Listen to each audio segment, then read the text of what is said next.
Welcome to the Write Better Fiction podcast, the show that helps you, well, write better fiction. I'm Shane Miller, urban fantasy author, writing coach, and story geek, and each week I'll be talking to industry experts about the writing craft, publishing, and the business of being an author. Enjoy the show. Hello, fictioneers, and welcome to episode 9 of the Write Better Fiction podcast. Today, I'm chatting to Mark Leslie Lefebvre all about publishing books wide. You'll pick up a ton of helpful tips from this episode, so stay tuned for that. But first, it's time for Question of the Week. Last week's question was, what was your favourite short story? Mary Van Everbrook said, I have 4 favourite short stories to date. Cheap at Half the Price by Jeffrey Archer, Tuck and the Teenager by Jeff Elkins, a former guest on the show, Two Friends in a Fountain, also by Jeff Elkins, and Thank You Ma'am by Langston Hughes. This week's question is, what is the biggest lesson you've learned since you started writing? Okay, it's time for my update from the writing chair. Not a huge update this week, but I'm super excited as I'm off to Alton Towers, which is one of the biggest theme parks in the UK, for the next couple of days. This is just what I need to wind down just before I launch back into my next round of writing sprints. So I can't wait for that. If you want early access to episodes, exclusive access to the Fictioneer community on Discord, where you can take part in things like Question of the Week and weekly accountability, then you can support the Write Better Fiction podcast on Patreon for just $5 a month. Support the show at patreon.com/Write Better Fiction. And when I reach 50 patrons, I'm going to start recording a monthly Q&A to answer all of your writing related questions. Okay, that's about it from me, so let's get into the interview with Mark. Hello, and welcome to the Write Better Fiction podcast. Today, I'm joined by Mark Leslie Lefebvre. Mark's first short story appeared in print in 1992, the same year he started working in the book industry. He's published more than 25 books under the name Mark Leslie that includes thrillers and fiction, paranormal nonfiction, and anthologies. Under his full name, he writes books to help authors navigate publishing, and they include The 7 Ps of Publishing Success, An Author's Guide to Working with Libraries and Bookstores, and Wide for the Win, which we're here to talk about today.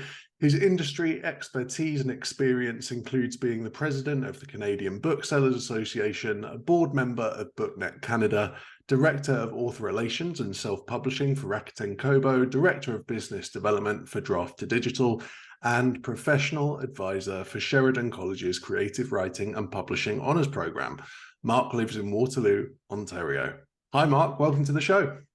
Hey, Shane. How you doing? Wow, that guest seems like it must be really old. Been around the block a few times. Well, you might say that, but I couldn't comment, obviously.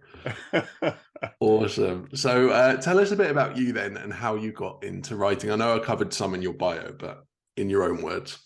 Yeah, so I mean, I just always loved storytelling. I loved telling myself stories when I was playing with little action figures when I was a kid. I never outgrew that a desire to want to share stories.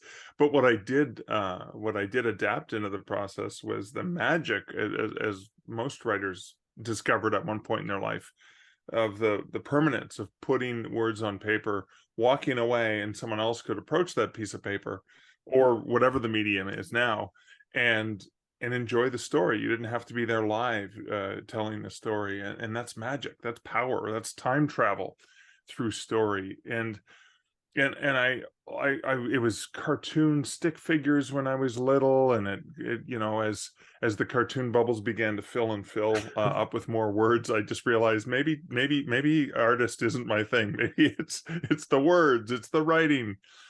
And yeah, I think I started to take it seriously when I was about 14. I got my very first rejection. Back then, there were not really a lot of options for publishing other than submit stories to different markets and get rejected lots. First rejection at 15. Amassed hundreds and hundreds more rejections since then. But yeah, it's been a really wonderful journey, because I've also, moved from typewriter, type things out, and we didn't even have a photocopier in the town I lived in, so when I wanted to send a manuscript off, I had to retype it again. Moving that to Vic 20, Commodore 64, and then my Amiga computer, and I still have the discs with a lot I don't know why I still have the discs with these stories just in case, Yeah, Pat who read knows, that right? but I still have I remember the really high-end 12-pin dot matrix printer that I had that could do near letter quality. And I still have a lot of those original stories in file folders, along with the rejections and acceptances and all the things that happened. So yeah, I've been around the block a few times, but got to see just how exciting and dynamic the publishing industry became, especially when there were new opportunities and new things that writers could do to really get their work out there into the world. Yeah, definitely. And obviously you spoke there about how back in the day there weren't that many options for publication. Obviously today we have a myriad of options and we're here to talk about some of that. So for Yeah. listeners who may not know, can you explain what wide publishing actually means and how it differs from publishing exclusively with Amazon? Yeah, sure. I guess the concept from wide is derived from an exclusivity program that Amazon has in their Kindle Direct Publishing. So they have KDP Select, which is an option when you publish through Amazon, and the Select program is that exclusivity where they say, if you choose this option, thou shall not for 90 days publish anywhere else, including on thou's own website. I mean, you can't have the ebook anywhere else except Amazon for those 90 days. For that exclusivity, you get access to something that, traditional publishers just have access to all the time: Kindle Unlimited page reads, and also a couple other options in terms of being able to make your book free for up to 5 days every 90-day period. And it's a rolling tour of duty, so it'll automatically renew for another 90 days, unless you uncheck the box. And so that's where the term wide publishing came from. It's wide versus exclusivity. And the idea of wide is getting your ebook onto the 5 other major retail platforms that are available around the globe. And in some cases, in countries that even Amazon's not available in. So that's where wide comes from. It's that wide versus exclusivity. Nice. That's great.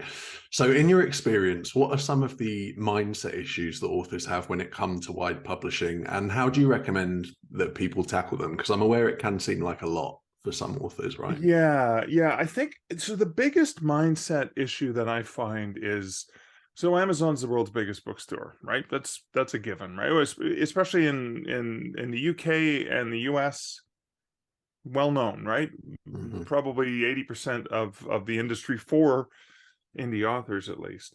And when you start off with the assumption or the knowledge that Amazon is the biggest player in 2 of the major English language markets, you forget about the other ones. And even when you publish to the other platforms, I think the biggest mindset challenge is authors often publish wide, but they never think wide. And there's one thing to logistically push some buttons and get your books out onto the other platforms. It's quite another to actually change the way you behave, because there's a lot of differences between the way Amazon runs their website and the way the other 5 retailers. And I'm going to talk about like the big 5, right? When you think about the big 5 in traditional publishing, the big 5 are Amazon, Apple, Barnes and Noble, Google Play, and Kobo. And you may even want to add Smashwords into the mix, because it is a global store and it's been around almost as long as Kindle, as Amazon's had an ebook presence. So when you think about Amazon and the big 5 of publishing, that's where that wide comes from. But here's the challenge: a lot of authors grow up and learn Amazon first and learn all the ins and outs and all the games and the gamification and the strategy of the week for gaming Amazon's algorithms, because it's mostly algorithms. The inmates kind of run the asylum over there. But then when you move on to the other platforms, remembering that they're not Amazon, they are different. They're in different territories. They have different preferences, and in the case of 3 of those retailers, there's a lot of manual merchandising that happens, and that would be Barnes and Noble, Nook, Apple, and Kobo. They're born out of traditional publishing, so there's a lot of manual touching of the books, of what's going to go, what's going to get merchandised in those front windows, as opposed to, Google and Amazon, for example, where algorithms tend to run like 99% of what's going on over there. Yeah, that is a key point. And you said something very interesting there. You mentioned strategy of the week if you're like an exclusive publisher. And I've done I've done KDP Select, and I've done, wide publishing. So I've had a bit of experience, and that really resonates with me. So can you talk a bit about, we were going to come to this later, but since you've mentioned it now, can you talk a bit about some of the more long-term marketing strategies a wide author can take, as opposed to kind of the short-term blast that an exclusive author might use? Yeah, so the thing to remember is, algorithms are fundamental for every single system. However, three of those retailers that I mentioned previously rely on manual merchandising, so human curation in addition to algorithms. And so while the algorithms will always work, that curation is a really important aspect, which means relationships are a really important aspect. And that kind of harkens back to traditional publishing and the relationships and going to conferences, and in the old days is getting to know editors and agents and things like that. And in today's day, maybe going to self-publishing conferences or conferences about writing and connecting with some of the reps from the various retailers and learning a little bit about them. And so I think one of the major differences, you're not just appealing to an algorithm, you're appealing to a human. And this is a human whose decision works with a lot of traditional publishers. And traditional publishers still don't really get ebooks. The majority of readers out there still read print. And I know it's virtually impossible for indie authors to comprehend, but there are billions more readers who read print than read ebooks. So the majority of readers are still reading print books. Therefore, the great news there is we have so many more readers to discover the joy of ebook reading. And even though indie authors dominate in ebooks, one of the reasons they do is because traditional publishers kind of threw up their hands at it and said, oh no, ebooks are cannibalizing print book sales, and print book sales are where we make billions of dollars every year. Therefore, let's just price ebooks out of the market and make them not attractive at all so that it doesn't cannibalize our print book sales. Yeah. And so you'll have ebooks priced higher than the trade paperback versions, definitely higher than the mass market versions. But I'm setting that background up just to explain that. So a merchandiser at one of these retailers that does the human curation is pitched by the major publishers. I've been in the book industry for a long time as a bookstore manager and buyer for bookstores. I would get pitched by all the different publishers, and you've got all your catalogs, and like, here's what you're going to feature here. Well, in the physical stores, this is what I'm going to order because we have limited shelf space. On the online stores, yeah, they're all there, but this is what we're going to feature. And so they can say, hey, here's a $15 great thriller from Penguin Random House, and here's a $5 thriller from Mark Leslie, independent author, and they're both gorgeous. They have really amazing covers, and they're just perfect. But remembering that they keep 30%, and that's how they make their money selling books. 30% of 15 is way better than 30% of $4.99. 9 times out of 10, they're going to sell the same number of units of whichever book they feature. If they feature the higher priced one, they're going to end up with more money in their pocket. So by default, pretending they want to stay employed, they're more likely to pick higher priced books because there's a huge selection of great higher priced books. The challenge that indie authors often forget is they think in the Amazon mindset of the dive towards the bargain bin, the dive towards the bottom, the dive towards, hey, everyone, come get my book for free or cheap. Forgetting that there's actually a value in some of those other prices. Now, I'm not saying indie authors should crank their prices up. I'm saying traditional publishers are way too high. But that being said, the average customer on those other retailers is conditioned not necessarily by the lowest price wins. So this is where authors can take advantage of digital box sets, because you make more than you still make 70% or 60% through a distributor with an ebook that's more than $9.99 on all the other major platforms. Well, heck, you make 80% at Smashwords, but there's no price cap at $9.99. And so thinking about it a little bit differently, it's like, well, am I going to pitch my 99-cent book against a $15 book, or am I going to pitch a $18.99 4-book box set that it's going to potentially hold its own? So even the marketing strategies you have to employ aren't necessarily the trick of the week. and oh, they changed the algorithms. Don't do it this way. Do it this way now. Yeah. Whereas there's a little bit more long-term thinking. The other thing about long-term is it takes a significantly longer amount of time to build your forward momentum on the other platforms. When I worked at Kobo, I used to tell authors it takes a minimum of 6 to 9 months to start getting any traction whatsoever. One author in the time I was there, one author was the exception of the rule. And I was talking to T.S. Paul, science fiction author at Novelist Inc. one year, and I just transitioned out of Kobo. So I worked at Kobo for 6 years, and then I wanted to start, not working full-time anymore, starting to do more writing and stuff like that, and then part-time consulting. And so he had just started to move some of his books wide and was using Kobo Writing Life. And so when I was there, I could see the sales.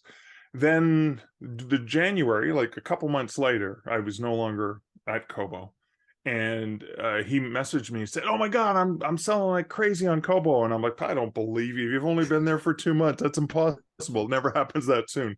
And so we did a Zoom call, shared his screen, because again, I didn't have access to the back end anymore.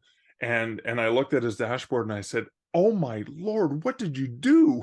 Like, this is impossible. You shouldn't have seen those numbers for 9 to 10 months."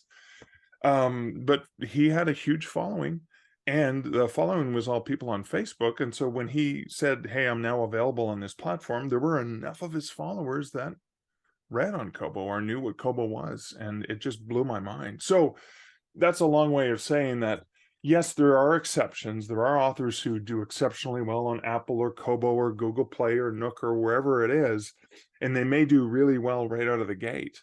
But by default, it tends to take a little bit longer to get traction, and a lot of authors aren't willing to stick it out for more than the 90-day period. They're like, "Oh, tour of duty, 90 days. No, okay, I'm not selling well. Let's go back into Kindle Unlimited." And that yo-yo effect is probably one of the worst things you can do, because every time you come back to wide, you're starting from scratch. It's kind of like you push the reset button, factory reset.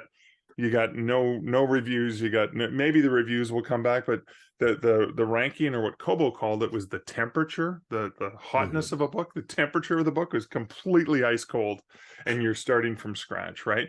Warming up for when you have frostbite is pretty devastating. It's pretty hard, rather than just, oh, it's a little cool outside and you're warming up just by rubbing your hands together. It takes a little bit longer, and every time you do that, you're going right back to zero.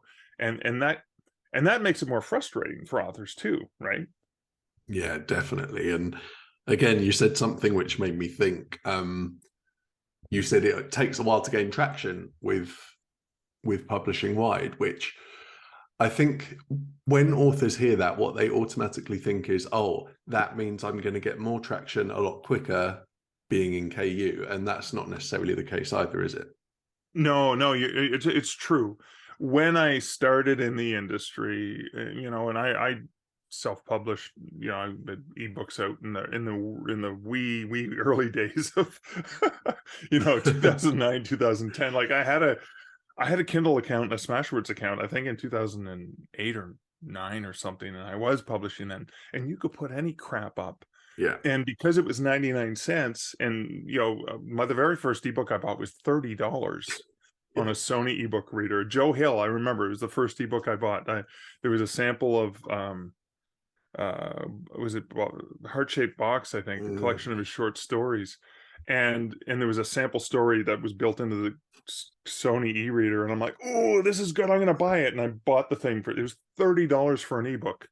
So of course 99-cent ebooks if they were the only ones on the platform and people were scared, they're like, oh, it's only $1. Let me check that out. You could put any crap up and it would sell like crazy.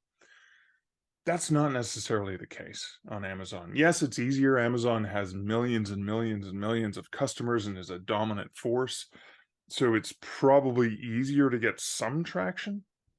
The other thing that makes it easier, and people forget this, is 95% of the information and insights about selling ebooks, through self-publishing out there are all focused on Amazon. So any guide you pick up, any tips, it's always Amazon all the time. So of course, it seems easier to get traction on Amazon because all the marketing's about Amazon. It's why I was really eager to get the book Killing It on Kobo out, because it was like, hey, this is like one of the first books out there that's not on about Amazon. Yeah, definitely. And it's certainly refreshing that you talk about this stuff, because you're right, a lot of the kind of publishing guides are Amazon centric, and there's a whole ecosystem outside Amazon, folks. There's multiple ecosystems outside of Amazon's, outside of the Amazons. And I say the Amazons because, right, there's like 8 or 9 different Amazon sites. There's .com, there's the UK, there's .ca, stuff like that. So the Amazons. Yes, that's awesome. So what are some of the benefits then if you decide to publish your book wide? So I think one of the biggest benefits is, my first name is not Stephen, my last name is not King. When I publish a book, I can't really dictate where people go to get my book. King probably could, and he actually self-published ebooks directly himself in 1999. He was experimenting with serialized fiction that was coming in email, right? And he never finished that story, and I quite liked it. It was a weird horror story about a plant. And then prior to that, it was Riding the Bullet. They made a big deal. It was like in 2000. It was like, it's like the first big ebook, and it was way ahead of its time. But because it really wasn't until 10 years later that ebooks really took hold. Right now that you had Kindles and Kobos and Nooks and iPads and all the things were out there to support it properly. But let's back to Stephen King. If Stephen King were to say, hey, my book is available and it's only available on this one platform, there's enough of millions and millions of people who will go do that, and maybe even switch the brand that they read on in order to get the Stephen King book, because he's Stephen King. I'm not. I have a book out, and someone finds out about it, they're going to go to whatever platform, whatever format they prefer to read in. And if it's not available in their preferred format, I'm gone. I've forgotten. They've moved on to the next thing, because there's no shortage of choice and options. And so I think one of the biggest benefits about being wide is when you're wide and someone hears about your book, and the main reason why people still buy books to this day, yes, they find out about them online, but the main thing that causes someone to decide to read or buy a book is from somebody that they know, like, or trust. It's a personal recommendation. And that personal recommendation could be a friend on Goodreads that you follow. It could be through social media. It could be just talking to fellow book lovers. But usually it's Shane says, hey, Mark, you got to check out this book. Mark goes to whatever platform Mark reads on. Now, Mark reads ebooks on Kobo. So if it's not available on Kobo, you lost me. And there are people who only read on Apple, and there are people who only read on Nook, etc. And so, again, I'm really belaboring the point, but you lost 100% of those customers who never read on that one platform. That's guaranteed. You're not guaranteed to sell it on Amazon, but you're guaranteed to never sell it on the other platforms. And I see that as a positive, because if you want it, you've got it available in that format. That's one of the major benefits of wide. The other benefit of wide is, and I say this cheekily, and I know people have gotten really upset about it, and I don't care, but how can you call yourself an independent author who's in charge of their own destiny when you let a single corporation control what you do? Because that's what you're doing, is you're letting them control what you do. You're not an independent author, really, are you? You're a corporate author. And I say that jokingly, but it's kind of like, wow, you're not all that independent, are you? You're not really that free to do what you want, because you're letting them dictate. Now, that being said, I still make a pretty penny from Amazon. Hmm. Ideally, I'm making 50% or less of my monthly income from Amazon, but there are some months where frighteningly, 80% of my revenue comes from that platform. Yeah, Hey, thank you, Amazon. yeah, yeah. But it fluctuates, right? And that creates the other benefit is the worry. There's so much authors have enough to be anxious about, right? We're all suffering from imposter syndrome and comparisonitis and all the issues that we put on ourselves. And then we have the additional anxiety of going, oh no, Amazon's going to take my account away if I look at them the wrong way, or if I do this or I do that, or someone pirates my books and they're going to take my books down. And so the anxiety of having all of your income coming from a single source, that terrifies me. I Mm. love having multiple streams of revenue, because if one of them dries up, or oh no, Amazon did this thing and my book didn't change prices for this promo or whatever, oh well, at least I have the other platforms. Yeah, So it's almost like contingency planning. It's like a table with multiple legs. Oh, we lost one leg, that's fine, this table has 5 legs and we're still good. yeah, exactly. And it is scary. I've seen a lot on Instagram recently. A ton of Kindle Unlimited authors have just had their account shut down with Yeah, no explanation, which is the worst thing. And yeah, their books can be offline for weeks, months yeah. in some cases, and there's nothing they can really do about that if they're not wide, right? Yeah, and it sounds like fear mongering, and I don't believe Amazon is evil and trying to hurt people. It No. just you get caught in the carpet bombing they do, because I'll be honest with you, any free tool that you put out on the internet, scammers are all over it like a cheap suit, right? They're Yeah, yeah. just like all over that, the right up in the business of anything that's free. So Amazon constantly has to be finding the scammers and taking them down. And of course, people get caught in the crossfire, and that happens. But it's terrifying, because we hear about these authors who, yeah, I'm making 7 figures a year, and all of a sudden, not what, what, nothing, Yeah. what? So two things, and if you are exclusive, because again, I love helping authors no matter how they decide to publish, and it's working for you. For God's sake, please put money away. Put money away. Don't be flying first class and buying a private jet and doing all the insane things, because that money could dry up like that one day. You better have some money put aside for a rainy day. And I'd say that to any author Mm. publishing in any way, because come on, I've been publishing, my very first story in 92. My very first book came out in 2004. And I think my first ebook in 2009. 2004 was self-published, by the way. And there are times when the money is flowing really great, and there are times when the money is not really flowing.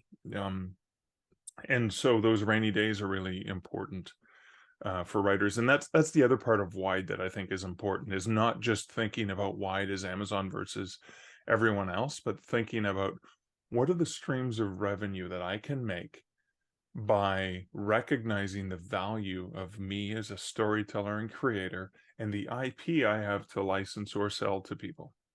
And that goes way beyond just 6 major ebook platforms. Yeah, for sure.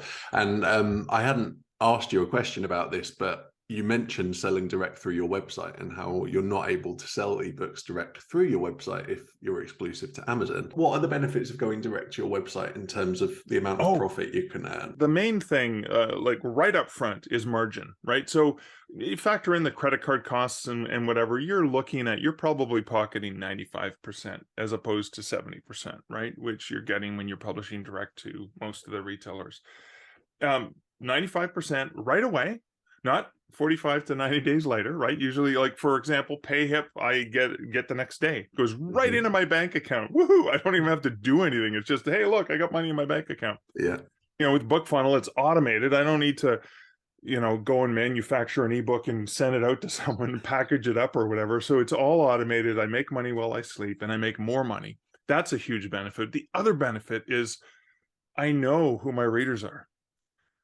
Because I've sold to them, I have their email address. I know, so I can connect them. I don't have to rely on, yes, there's some great tools out there, and Goodreads and Author Central and Books to Read, and I'm forgetting one. BookBub, there are 4 places where you can create a free online author profile where people can follow you and be notified when you have a book out.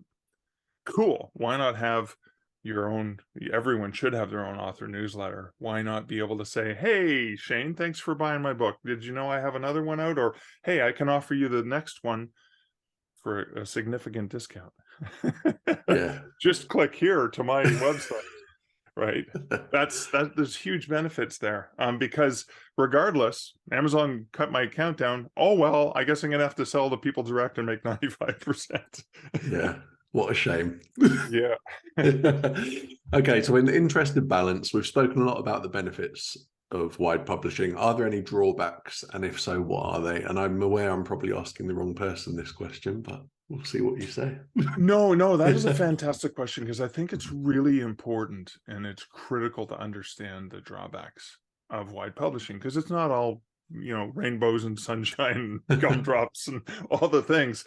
It is Turkish delight sometimes, which some people really enjoy, and other people are like, what the heck is this monstrosity? But this fictional story told me it was better than this, right? Yeah, it's a very acquired taste. Yeah. But see, we always got to bring the literary references. Yeah. I think one of the biggest challenges about publishing wide is you can't just think about only one retailer. Right? With Amazon, you're like, I only have to worry about one. I only have to publish one place. I only have to do whatever. So one of the biggest drawbacks to publishing wide is all of the logistics involved.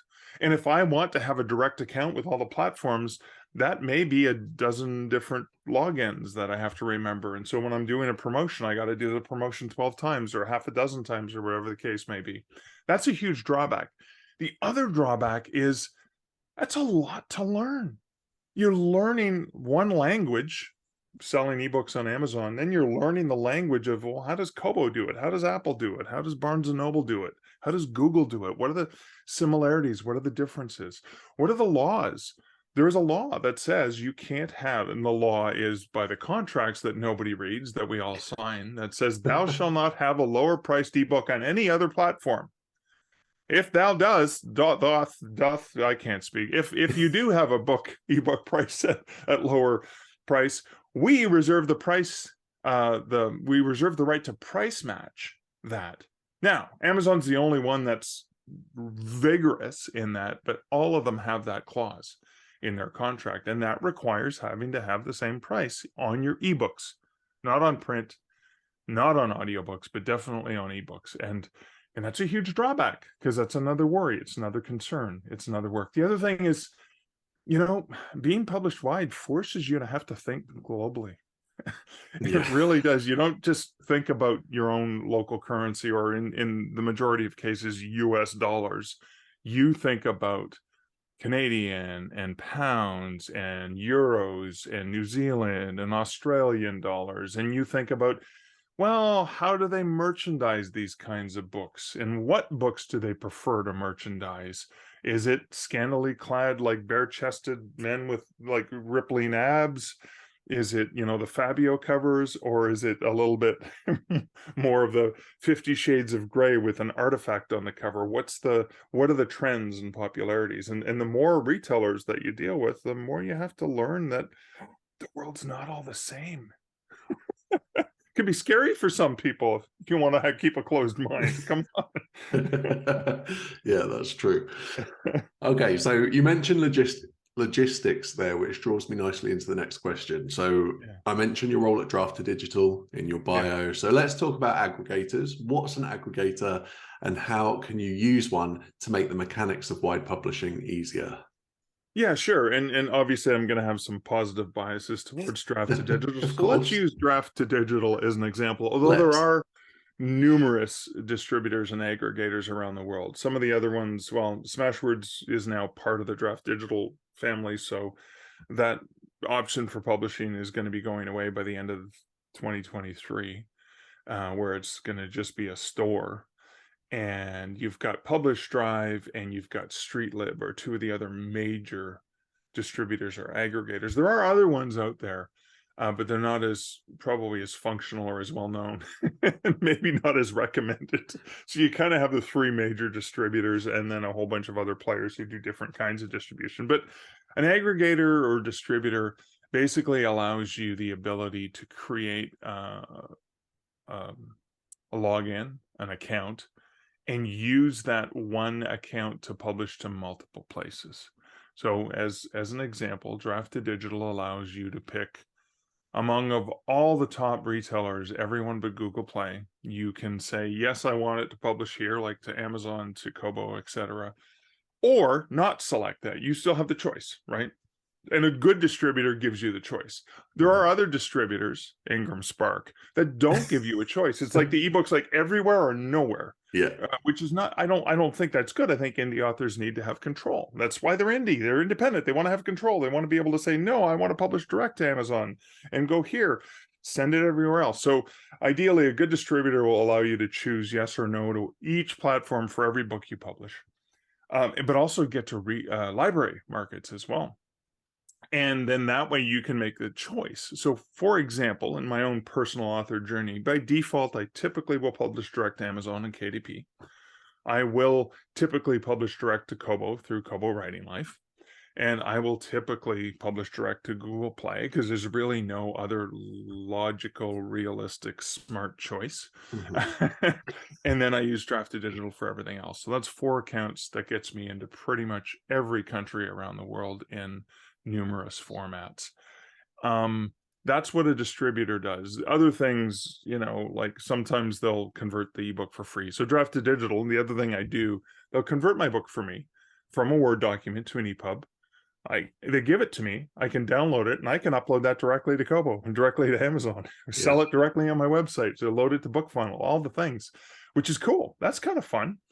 Other things it does for me is it allows me to manage my price. And yes, I'm required to put in a US price because it's a US company, but they actually manage territorial prices and automatically round for me. So to the nearest 99 in many currencies, or the nearest 49 and 99 in euros and pounds. And they do that rounding based on the exchange rate and sort of what looks good to a human shopping for a book in that territory. And what I use that for is I look at my prices on D2D, and then I just bring that screen up, and they even have a tool that allows me to copy and paste when I'm publishing direct. So I have the same ebook price across all platforms. So that's just some of the benefits as well. Awesome. That's great. So I'm going to put you on the spot a bit and ask you what is your favorite thing about publishing books wide? My favorite thing about publishing books wide is something I never really thought of until recently. And it's accessibility. My books are available on pretty much every ebook retail platform that you can purchase books on around the world. They're also available, maybe not necessarily in every library around the world, but to every major library wholesaler around the world, meaning that if you only read books through a library, because you can't afford to purchase books, you have access to pretty much everything I've written. If you want to, and if you're a Kindle Unlimited and you're paying this corporation a monthly fee so you can read for free, you still have access to the library. It doesn't cost you anything. You can do that from the luxury of your own home. You can even get a library card online. Don't even have to leave the house anymore to go get one. Download the Libby app, for example, Overdrive, or BorrowBox in other countries and stuff like that. And you can read for free. So accessibility is one of my favorite things about being wide. My books are and should be available anywhere and everywhere people want to buy or borrow them, and I love that. I love that because I'll be honest with you, I want to make money off my books, but the thing that empowers me the most, and just when you see a positive review or you receive an email from someone who's read something that you've written, a connection to other humans is the most powerful thing. And knowing that I have more ways to connect with more humans through my writing, and that's the best thing about wide publishing. Awesome. And before we get to my favorite question of the show, I really am going to put you on the spot now. Okay. Anyone who follows you on Instagram, TikTok, anywhere like that knows that you're a huge fan of the dad joke. Yes. So what is your favorite dad joke, Mark? My favorite my favorite dad joke is the one that I'm playing with right now. Right. Mm. And I say the one I'm playing with right now because I put them on a board in the front of my house every morning. I change them up so people who are walking to school or walking the dogs and whatever in the neighborhood can laugh at them. I'll sometimes put the same joke on Instagram or TikTok or whatever. So right now I think it's the I once knew a nun who always wiped her nose on her sleeve. It was a disgusting habit. Oh, nice. And the reason, like, because so many and people share them with me, so I have these scraps of paper right here, like on my desk, where I've jot something down about some weird dumb joke that someone just said. I think on the Draft to Digital Slack channel, Nick Thacker jokingly said, I accidentally called my iPhone. I called it Shirley instead of Siri, and now it's stuck in airplane mode. And I think what I love about dad jokes is when it takes the person a little bit of having to lean in and squint and go, what? And then they get it. I was shoveling the other day, and I had a gentleman who was walking up to the grocery store in my neighborhood, and he stopped me and said, I have to tell you, I love your jokes, but I particularly love the jokes because again, I put them on a chalkboard on the side of my house. And I particularly love the ones that I don't get right away, but then usually just before I get to the grocery store, I go, aha, and I start laughing. Now I get it. Those are my favorite, right? Because it's like, that's not just a gimme. It's like, what does he mean? Those are the best. And the bigger the eye roll, I think the happier I am. Brilliant. That's fantastic. So this is the Write Better Fiction podcast, and this is my favorite question of the show. So I ask all my guests. Mark Leslie Lefebvre, why do you write fiction? I think I already touched upon this a bit earlier, but I write fiction because I love making people feel something. Whether it's laughter, whether it's sadness, whether it's terror, whether it's warm, gushy, romantic feelings, whatever it is, I'm here to entertain and connect you and inspire you and maybe inform you, maybe take you away from what it is that you're, needing to get away from. And if I've done that, I've done the most magical dance that could ever happen between two people. And that is the magical dance between reader and writer. And that is what I live for. Love that. Okay, so before we leave, can you tell everyone a little bit about where they can find out more about you and everything you do? Yeah, thanks, Shane. You can find out anything you want to about me and things you don't want to know about me. Start over at markleslie.ca. And there's links to pretty much every social media platform from there. Awesome. Well, thanks for coming on the show, Mark. That was great. Thanks, Shane. It was a lot of fun. I hope you enjoyed the interview with Mark and picked up a ton of useful tips on how to publish your books wide. Join me next week when I'll be chatting to best-selling romance author Christina Adams all about creating believable characters. Have a great writing week. Thanks for listening to the Write Better Fiction podcast. Remember to hit subscribe on your favorite podcatcher and leave a review, and we'll chat again next time.